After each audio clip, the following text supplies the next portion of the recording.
भारत में चीन वाली समस्या देखने को मिली, यानी कि अमीर बनने से पहले ही बूढ़े होने का खतरा यहाँ पर देखने को मिल रहा है। जानते हैं इस खबर के बारे में क्या है। सबसे पहले हम देखेंगे इसके हेडलाइन को, यानी कि इंडिया में face China's problem before it reach the dragons wealth.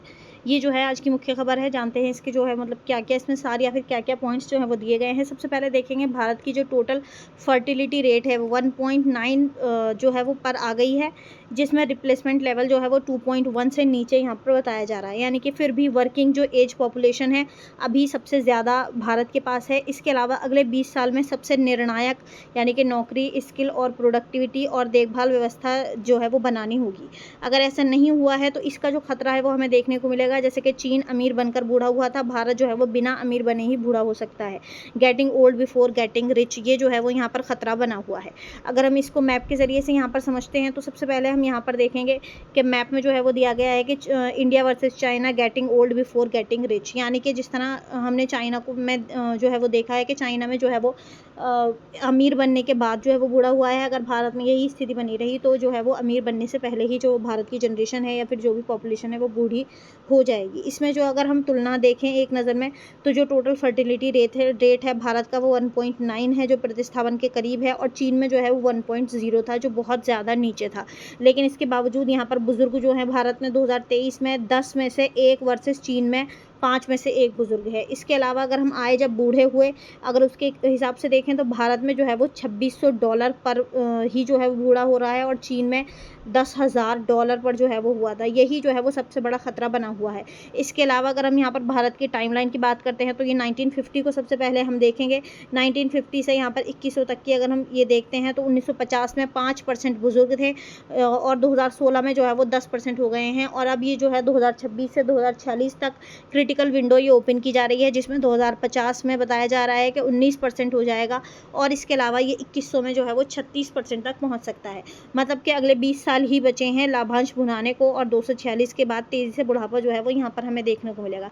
इसके अलावा केयर इकोनॉमी चैलेंज भी जो है वो हो रहा है, यानी कि महिलाओं का जो अवैतनिक काम है जीडीपी का 15 से 17% है, जिसमें 4:1 की प्रॉब्लम हमें देखने को मिली है। यानी कि एक बच्चा 2 माता पिता प्लस 4 दादा दादी जो है वो संभालेगा। यानी कि टोटल ये हो रहा है कि एक बच्चा जो है वो माता पिता को और इसके अलावा दादा दादी यानी कि 4 लोगों को जो है वो संभालेगा। इसका हल अगर हम यहाँ पर देखें तो फॉर्मूला है एल्डर केयर के, यानी कि वृद्धाश्रम, इसके अलावा skill care giver health care जो है वो होनी चाहिए। यानी कि ये सब जो है वो इसमें बताया जा रहा है। तो इसके बारे में जो है वो और देखेंगे क्या क्या इसमें बताया गया है। अब सवाल ये है कि ये पूरी रिपोर्ट जो है वो क्या कहती है। अगर हम इस बारे में जाने कि इस रिपोर्ट के ज़रिए जो है वो हमें और क्या क्या पता चल रहा है, तो सबसे पहले जो है वो हम देखेंगे इसमें जनसंख्या की जो विरोधाभास हमें देखने को मिला है, जिसमें भारत की जनसंख्या 1.5 अरब से लेकर औसत उम्र जो है वो 29 साल है। युवा देश जो है वो भारत अब तक है। इसके अलावा अगर यहाँ पर टोटल फर्टिलिटी रेट देखते हैं तो 1.9 होने से जो है वो भविष्य में बुजुर्गों की संख्या में तेज़ी से जो है वो मतलब एकदम तेज़ी से जो है वो यहाँ पर बढ़ती हुई दिखाई देगी। जिसमें एफपीए की रिपोर्ट जो 2023 में है उसमें बताया गया है कि 1950 में बुजुर्ग जो हैं वो 5% थे, 2016 में जो है वो 10% हो गए हैं, और 2050 में 19%। इसके अलावा सदी के अंत तक 36% तक जो है वो ये होने की संभावना यहाँ पर बताई जा रही है। इसके अलावा अगर हम यहाँ पर देखते हैं तो हमें जो है वो इसका अगर हम तुलना करते हैं, चीन से तुलना करने में आंकड़े हम देखते हैं तो टोटल फर्टिलिटी रेट जो बताया जा रहा है वो 1.0 है, यानी कि बच्चा और महिला है। भारत में 1.9 है बच्चा और महिला। बुजुर्ग की अगर हम बात करें तो 2023 में चाइना में जो है वो 21.1% था, यानी कि 297 मिलियन था, और भारत में जो है वो 2023 में 10% है। इसके अलावा प्रति व्यक्ति आय जब बूढ़ा होना शुरू हुआ, अगर हम इस पैरामीटर से देखते हैं तो चाइना में जो है वो $10,000+ थे, और भारत में जो है वो अभी सिर्फ $2600 के आसपास ही है। चाइना जो है वो 1979 में भारत से गरीब था, पर 65% जो है वो साक्षर था, यानी लिटरेसी रेट जो है वो 65% था। भारत 1991 में 48% जो है वो साक्षर था। यहाँ पर अगर हम बात करें तो चीन में महिला श्रम भागीदारी 75% है, और भारत में जो है वो 30 से 45% हमें ये देखने को मिली है। तो ये जो है वो यहाँ पर कुछ डिफरेंस है इसके जो मतलब आंकड़े या फिर जो भी कंपेरिजन किया जा रहा है उसके हिसाब से। अगर हम यहाँ पर देखते हैं तो भारत चीन की किताब क्यों नहीं कॉपी कर सकता, अब सवाल जो है वो ये उठ कर आ रहा है। तो इसमें जो है वो यहाँ पर अलग अलग वैश्विक माहौल हमें देखने को मिला है, यानी कि चाइना को जो है वो 1990 से 2010 में खुला वैश्विक बाजार दिया गया था, सस्ते निर्यात का मौका मिला था। भारत को अब फ्रैगमेंटेड जो वर्ल्ड है और टैरिफ वॉर है, नॉन टैरिफ बैरियर का सामना करना पड़ रहा है। अर्थशास्त्री जो हैं यहाँ पर धर्मकीर्ति जोशी और जो श्रीवास्तव हैं, उनके द्वारा कहा गया है कि भारत की ताकत घरेलू मांग यानी कि डोमेस्टिक डिमांड में है। अभी भी जो भारत की ताकत है वो जो डोमेस्टिक डिमांड है उसमें जो है वो भारत अपने आप में अभी भी ताकत है। इसके अलावा अगर हम यहाँ पर बात करते हैं, नौकरी की गुणवत्ता सिर्फ संख्या नहीं होनी चाहिए, यानी कि अर्थशास्त्री यहाँ पर मिताली निकोर का तर्क है कि भारत में समस्या श्रमिकों की नहीं है बल्कि भागीदारी यानी कि पार्टिसिपेशन की है। महिला भागीदारी बढ़ी है पर ग्रामीण स्वरोजगार कृषि में जो है वो शहरी महिला भागीदारी अभी भी यहाँ पर कम हमें देखने को मिली है। इसके अलावा जैसे जैसे बुजुर्ग बढ़ेंगे, देखभाल का बोझ जो है वो महिलाओं पर आएगा और वो जो है वो पेड वर्क से बाहर होंगी। यहाँ पर फिर से जो है वही समस्या देखने को मिलेगी, यानी कि नौकरी की गुणवत्ता नहीं होगी, सिर्फ संख्या जो है वो यहाँ पर देखने को मिल रही है। इसके अलावा केयर इकोनॉमी का बोझ है, यानी कि महिला एवं बाल विकास मंत्रालय 2024 के अंतर्गत जो रिपोर्ट आई है, महिलाओं का जो अवैतनिक घरेलू काम है जीडीपी का 15 से 17% है। यहाँ पर निकोर के द्वारा जो है वो कहा गया है कि that is labour the economy has kept outside paid work. औपचारिक एल्डर केयर सर्विस नहीं है तो व्यापार जो है वो खासकर महिलाएं नौकरी यहाँ पर छोड़ देंगी, यानी कि जो भी अपनी फैमिली को केयर करने की या फिर उनकी जो ज़रूरत है उसको पूरा करने के लिए महिलाएं जो हैं वो फिर से नौकरी छोड़ देंगी। तो यहाँ पर जो है वो इसकी देश की जीडीपी पर इसका असर देखने को मिलेगा। इसके अलावा अगर हम इसको यूपीएससी पर्सपेक्टिव से देखते हैं तो GS1 में जनसंख्या और जो सामाजिक मुद्दे हैं उस पर यहाँ पर बात होगी, जिसमें डेमोग्राफिक डिवाइडेंड क्या है सबसे पहले हम ये जानेंगे। यानी कि जब वर्किंग एज होती है, डिपेंडेंट होते हैं बच्चे प्लस बुजुर्ग, तो मतलब टैक्स जो है वो ज़्यादा हो जाता है, बचत ज़्यादा होती है और निवेश भी जो है वो ज़्यादा होता है। तो भारत के पास अभी ये खिड़की है, पर 20 साल के में जो है वो, यानी कि भारत के पास अभी ये अपॉर्चुनिटी है, लेकिन 20 साल के बाद जो है वो ये बंद हो जाएगी। इसके अलावा 4 to 1 प्रॉब्लम देखने को मिलेगी, जिसमें चीन से जो है वो सीख ली जा सकती है। यानी कि चीन में एक बच्चा नीति से 4 दादा दादी, 2 माता पिता और 1 बच्चा, यानी कि एक बच्चे पर 6 बुजुर्गों का बोझ जो है वो पड़ा हुआ था। इसके अलावा भारत में भी परिवार अगर छोटे हो रहे हैं, जॉइंट फैमिली जो है वो टूट रही है, तो यही सेम प्रॉब्लम जो है वो हमें देखने को मिल सकती है। इसके अलावा राज्यवार का अंतर अगर हम यहाँ पर देखते हैं तो जो केरल है, तमिलनाडु है, पंजाब में जो टोटल फर्टिलिटी रेट है वो 1.6 से भी नीचे है, पहले से ही बूढ़े जो है वो ये राज्य हो रहे हैं।